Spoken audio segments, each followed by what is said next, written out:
안녕하십니까. 12월 5일 김경국의 오늘 시작하겠습니다. 대한민국이 언제부터 이렇게 되었습니까? 총선 공보물에 전과 기록을 게재하기 시작한 이후 그때부터는 사기나 폭행 이런 사소한 범죄, 물론 사기나 폭행이 범죄 사소하다는 것은 아니고 다른 큰 범죄에 비해서 형량이 작다는 얘기입니다. 사기나 폭행 물론 있어서는 안 됩니다. 어쨌든 그 정도 전과만 있어도 상당히 부끄러워하고 선거 출마에 걸림돌이 됐었던 것이 사실입니다. 물론 기소가 된 상태에서는 선거 출마, 공직 출마는 상상도 못했습니다. 가족 중에 그런 전과자가 있어도 쉬쉬하면서 출마를 했었죠. 그런데 언제부터인가 지금 공직 후보자들의 전과에 대해서 우리나라가 관대해지는 그런 분위기가 생겨났습니다. 처음에는 음주운전이나 위장전입 이런 부분이 이제 그런 부분에서부터 정치권이 둔감해지기 시작했습니다. 그러더니 이제는 배임이나 횡령 이런 것은 물론이고 살인이나 성폭행 이런 전과자들까지 총선에 출마하겠다고 나서고 있습니다. 국민의힘 출마 희망자 가운데 물론 전과자가 없을 리는 없겠죠. 그런데 아직 구체적으로 드러나지는 않았고 또 최소한 그물급 가운데에는 그런 사람들이 보이지 않습니다. 물론 그런 사람들이 나온다고 하더라도 공천장을 거머쥐지는 못할 것입니다. 보수 진영에서는 최소한 부끄러워할 줄 아는 소지심이라고 하나요? 그런 마음가짐은 아직 남아 있습니다. 그런데 좌파 진영은 지금 완전히 다른 세상인 것 같습니다. 우리 편이면 무슨 죄를 지어도 괜찮고 사정이 있겠지 얘기하는 소위 말하는 톨레랑스, 매우 톨레랑스가 강하게 판을 치고 있는 것 같습니다. 죄를 짓고 1심에서 실형을 선고받은 사람들이 너도 나도 총선에 출마하겠다고 합니다. 소위 이재명 효과 때문인 것 같습니다. 이재명 대표 검사 사칭으로 이미 20여 년 전에 구속 수사를 받았고 벌금형을 최종 확정 선고받았죠. 그 후에도 온갖 허위사실 유포 재판을 받았는데 그때마다 이상한 제조로 빠져나오기는 했습니다. 결국 일부에 대해서는 위정교사로 덜미가 잡혀서 지금 정치 생명이 간당간당해지고 있죠. 시정과 도지사로 지낼 때는 또 어땠습니까? 온갖 이권에 개입했다가 역시 사법부의 판단을 기다리는 중입니다. 그 와중에 경기도청 법인카드 부부가 국고를 탕진했다가 지금 입건돼 있는 상태죠. 그렇지만 이런 입에도 담기조차 힘든 범죄 행각에도 불구하고 국회 결국에는 경기지사를 거쳐 국회의원 배지를 달았고 지금은 대한민국 국회 원내의 압도적인 원내 제1당 대표를 맡고 있습니다. 이재명 대표 본인뿐만 아니죠. 이재명 대표 지금 측근으로 내년 총선을 총선 출마를 준비 중인 사람 중에는 살인죄로 징역형을 살았던 사람도 있고 그리고 성추행 전력으로 과거 지방선거에 나섰다가 중도 하차했던 그런 인물도 있습니다. 그러다 보니 이 대표가 전과를 가지고 총선 출마의 결격 사유다 이렇게 말하기는 상당히 낯뜨거워진 상태죠. 범죄자들이 너도 나도 이재명 따라하기에 나서고 있습니다. 범죄 전력자가 아니라 현재 아직 진행 중인 그러니까 현재 1심 재판에서 유죄 선고를 받고 지금 2심을 기다리고 있는데 1심 재판에서 유죄 선고에도 불구하고 가까스로 법정 구속을 면한 사실 보통 사람이었으면 당연히 법정 구속될 사안인데 과거 잘 나갔던 아니면 현재 잘 나가는 그런 타이틀 때문에 방어권을 보장한다는 이상한 논리로 법정 구속을 피하고 있죠. 그런 사람들이 총선에 출마해서 비법률적 방법으로 명예를 회복하겠다 이렇게 나서고 있습니다. 회복할 명예가 과연 얼마나 남아있는지는 몰라도 다들 아시겠지만 조국 전 법무부 장관 이야기입니다. 전 장관이라는 타이틀을 붙이기도 참 민망합니다. 조국 씨가 어제 윤석열 정부를 전두환 신군부 황정민과 정우성 씨가 주연한 영화 서울의 봄이 있죠. 서울의 봄이 지금 상당히 인기를 얻고 있는데 그 영화와 현실을 착각했는지 어쩐지 몰라도 어쨌든 전두환 신군부에 빗대서 현 정권을 신검부 검찰 권력 이렇게 칭하면서 현 체제 종식을 위해서 기여하겠다 이렇게 선언했습니다. 내년 총선에 출마하겠다는 것이죠. 국민을 바지저고리로 하는 것 같습니다. 영화 서울의 봄에 대해서 이렇게 얘기했습니다. 오래전 이야기임에도 마치 2023년 현재같이 느껴진다. 하나의 전두환과 민주적 선거 절차에서 선출된 윤석열 정권을 동일시하고 있는 것입니다. 그러면서 신금부 독재가 종식되어야 한다 이렇게 주장했습니다. 조국 전 장관의 열렬 지지자로 조국 덕분에 국회의원 배지까지 달았죠. 배지까지 달았는데 또 조국 덕분에 배지를 떼어냈던 박탈당한 암컷 최광욱 선생의 말을 빌어서 이렇게 얘기하고 싶습니다. It's a movie stupid. 영화일 뿐이야. 영화는. 조국이 하고 싶었던 말은 그 다음에 나옵니다. 신금부 독재 종식을 위해 제가 무엇인지 모르겠지만 돌 하나는 들어야겠다는 마음이다. 조국 사태 이후 세상 일이 제 마음대로 안 된다는 것을 깨달았고 국민의 마음에 따라 몸을 맡기자는 생각이다. 이렇게 말했습니다. 국민의 마음이 아니라 한 줌밖에 안 되는 조국 지지자들의 마음이겠죠. 어쨌든 그래야 정확한 표현이겠지만 총선에 출마하겠다는 말을 애둘러 말한 것입니다. 세상 일이 마음대로 안 된다는 것을 뒤늦게 깨달았다고 했는데 그동안 세상을 참 내로남불로 살면서 세상을 참 멋대로 살았다는 생각이 듭니다. 윤석열 대통령을 검찰총장에 임명한 데 대해서도 후회 입장을 내놨습니다. 제가 못났고 눈이 멀었고 해안이 없었다. 다 내 잘못이다. 이렇게 얘기했습니다. 물론 잘못했죠. 윤석열 검찰총장을 민정수석으로서 당시 윤 총장을 발탁하지 검증해서 떨어뜨렸더라면 자신의 온갖 비리가 까발려지는 일도 없었을 것이고 또 지금쯤 청와대에 앉아 있을 것이다. 이렇게 생각하니 얼마나 속이 타겠습니까? 땅을 치고 후회하겠죠. 그렇지만 이미 늦었습니다.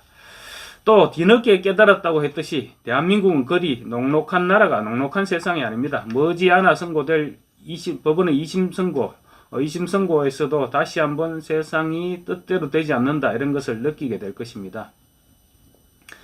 조 장관은 자녀 입시 비리, 학력 위조죠. 입시 비리를 비롯한 각종 비리로 1심에서 징역 2년을 선고받았고 2심에서도 무죄를 기대하기는 지금 어렵습니다. 그러니 총선을 통해서 명예회복을 하겠다는 것인데 사실 우리는 그렇게 생각했죠. 1심에서 유죄 선고를 받는 조국을 보고 이제 조국이 끝났다 그렇게 생각했는데 역시 조국의 정신세계는 우리가 상상할 수 없는 우리 상상을 뛰어넘는 그런 범주에 있었습니다. 법원에서 유죄를 선고받은 사람이 북콘서트를 한다 이러면서 전국을 돌아다니는 자체도 우리 상식으로서는 납득이 안 되고 거기에다가 자그마치 비례정당을 만들어서 국회의원이 되겠다 이렇게 얘기하고 있습니다. 그러기 위해서 민주당 지도부를 향해서 좌파 세력들이 하객전처럼 날개를 펴서 의회 권력을 다수파로 확실하게 만들고 다음 대선 때 행정 권력도 찾아오면 좋겠다. 이렇게 얘기했습니다. 결국 연동형 비례대표제를 유지해서 내가 배지를 달 수 있는 길을 열어다오 이렇게 주문한 것이죠. 조국뿐만 아닙니다. 송영길 전 민주당 대표 전당대회 돈봉투 사건으로 지금 내일 모레 8일날 검찰 소환을 앞두고 있죠. 아마 소환 조사 후 검찰이 구속영장을 청구할 것이 이렇게 보입니다. 그런데 그런 송영길이 윤석열 퇴진당을 만들어서 비례대표 배지를 달겠다고 지금 얘기하고 있습니다.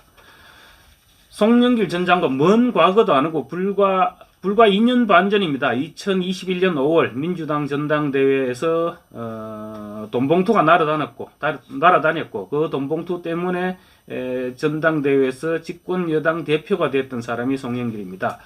어제는 또 송영길 전 대표에게 당시에 돈봉투 5천만 원을 전달했다고 하는 자금책이 법정에서 증언을 했습니다. 전당대회 이후 송 전 대표로부터 여러 가지로 도와줘서 고맙다 이런 인사를 받았다는 것입니다. 이 자금책이 전달한 5천만 원을 가지고 돈봉투를 만들었고 또 돈봉투를 전달했던 사람들 모두 인정했습니다. 인정했고 지금 구속된 상태죠.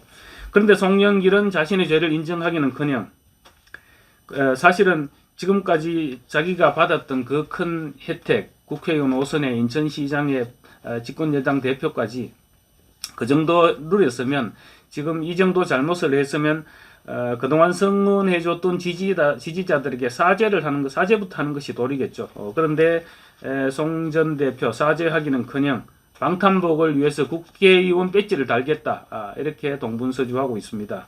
자신이 방탄복을 입혀준 이재명 대표한테는 이렇게 얘기하고 있는 것 같습니다. 연동형 비례대표제를 유지시켜서 이번에는 당신이 나를 좀 도와달라. 이렇게 애원하고 있는 것 같습니다. 두 사람뿐만 아닙니다. 또 있습니다. 자신을 무려 예수 그리스도에 비유한 황운하 의원. 며칠 전 법원에서 울산시장 선거 개입 혐의로 징역 3년의 실형을 선고받았죠. 이 역시 황운하 의원 역시 국회의원 신분이 아니었다면 법정 구속되었겠죠. 어쨌거나 실형 선고 후에 페이스북에 이런 글을 남겼습니다. 가시면류관을 쓰고 채찍을 맞아가면서 십자가를 메고 가시밭길을 걷는 것 같다. 이렇게 얘기했습니다. 이게 도대체 무슨 말입니까? 대통령 친구를 울산시장에 당선시키기 위해서 온갖 불법을 마다하지 않았고 그 공을 인정받아서 국회의원 지역구 공천을 받아서 국회의원 배지를 달았습니다. 그 사람이 바로 황운하입니다. 울산시장 선거 개입 사건 얼마나 심각한 사건입니까? 수사 초기 한 경찰관은 스스로 극단적인 선택을 하기까지 했었습니다. 재판 결과 무려 12명이 유죄를 선고받았습니다. 그런데도 주범인 황운하는 가시면류관 운운하고 있습니다. 당연히 항소심에서 명예회복을 하겠다고 밝혔고 내년 총선에도 출마하려 하겠죠. 또 있죠. 울산시장 선거 개입 사건, 청와대 울산시장 선거 개입 사건의 윗선으로 지목되는 임종석 전 청와대 비서실장. 2011년 11월 정계 은퇴를 선언하고 통일사업으로 돌아가겠다고 했는데 며칠 전 갑자기 총선에 출마하겠다 이렇게 밝혔습니다. 뭐가 그리 급했을까요? 총선 출마 선언은 울산시장 선거 개입 사건 피의자들이 실형을 선고받은 지 이틀인가 그 뒤에 바로 나왔습니다. 또 선거공작 윗선에 대한 수사도 지금 다시 재개돼야 된다. 이런 주장이 막 터져 나온 시점에 총선 출마를 선언했습니다. 전직 대통령까지 이런 분위기에 가세할 조짐입니다. 서울중앙지검장 때 정권에 불리한 각종 수사를 깔아뭉갰고 또 깔아뭉갰다는 비판을 받았고 청와대 울산시장 선거 개입 사건, 이 사건 때는 기소를 계속 깔아뭉갰었죠. 문재인 정권의 대표적인 정치검찰 이성윤 전 서울중앙지검장. 내년 현재 지금 김학의 전 법무장관의 불법 출국 금지 의혹 사건으로 기소돼서 이 역시 항소심 재판을 받고 있는 인물입니다. 그런데 아마 내년 총선에 출마를 준비하고 있는 것 같습니다. 얼마 전 출판 기념회를 열었습니다.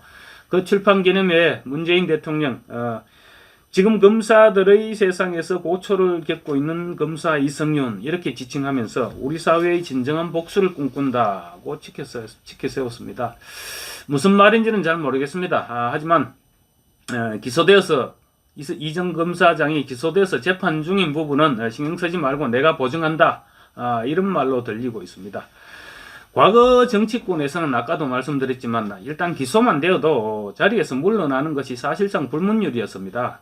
그런데 이제 좌파들은 기소 정도는 정신승리로 충분히 극복할 수 있다 이렇게 생각하는 것 같습니다. 하기야 대법원에서 최종 유죄 판결을 받고도 양심의 법정에서는 무죄다 이렇게 외쳤던 김경수 전 경남지사도 있었죠. 오늘 여기까지 하겠습니다. 감사합니다.